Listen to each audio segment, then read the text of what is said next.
اگر میری ملت کے اپنے جوان کے موبائل میں رنڈیوں کا ناچ ہو تو 10 محرم کو تو امام حسین کربلا میں تڑپ جاتے ہوں گے. اگر 9-10 محرم کو جو نکلا امام علی مقام کی بات کرنے کے لیے وہ نوجوان اگر سگریٹ کا شراب کا بدماشی کا عادی ہو تو حضرت علی اصغر کہیں گے نا میری قربانی کا کیا بنا. وہ تو نکلے تھے عریانی اور فحاشی کے خلاف. اور اگر ملت کا جوان روز چوک میں کھڑے ہو کے لڑکیوں کو تاڑتا ہو تو حضرت علی اکبر تو اپنی قبر میں روتے ہوں گے کہ یہ اس قوم کے لیے جان دے دی جو آج جزیدی طریقوں پہ عمل کر رہی ہے, جو ساری رات گند دیکھ کے سوتی ہے, جو ساری رات بے حیائی فحاشی اور عریانی میں لگی رہتی ہے. ان لوگوں کے لیے جان دے دی.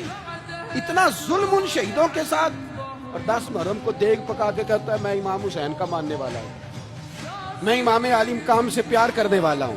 نہ بھائی نہ, دو رنگی چھوڑ کے یک رنگ ہو جا, سراسر موم ہو جا یا سنگ ہو جا.